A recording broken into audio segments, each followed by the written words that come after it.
You're requesting, so why are there missiles left to hit Jordan and result in the loss of life of our brave men and women?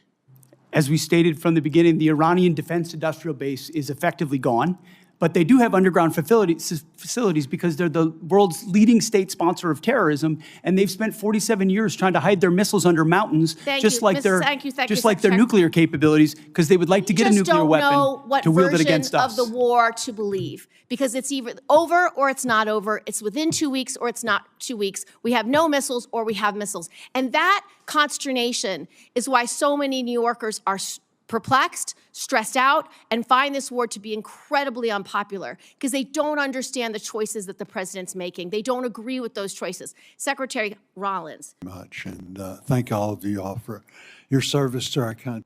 Mr. Hegseth, so Secretary Hegseth. I think your characterization of this incredible effort as a failure is reckless.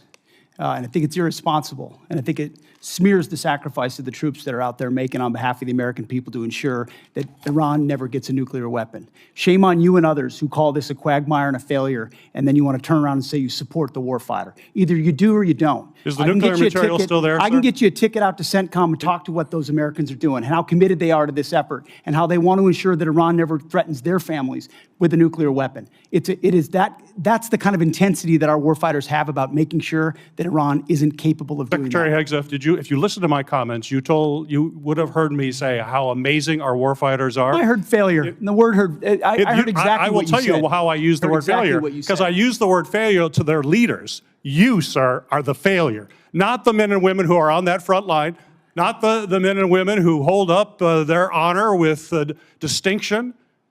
But if there's a lack of a winning strategy, they're in harm's way. Their leaders have failed them.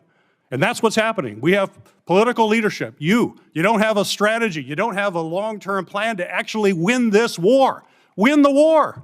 The men and women are going to be able to do it, but they need to have leadership. When will you show leadership? We have leadership. When will you show leadership? Why don't you show some leadership and stand up to your fellow Democrats who won't fund the troops, who stand and play partisan politics while you don't give us the money? You want to stand up here and talk about the troops? You won't show any political courage to actually fund our department because you have Trump derangement syndrome and can't actually commit to anything meaningful. So I put this on you, Senator. Secretary Hegseth, you have trillions, you have over $1 trillion, you're asking for $1.5 trillion.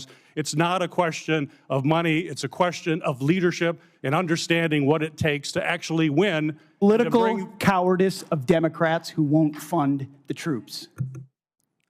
Senator's time has expired. This will conclude our hearing.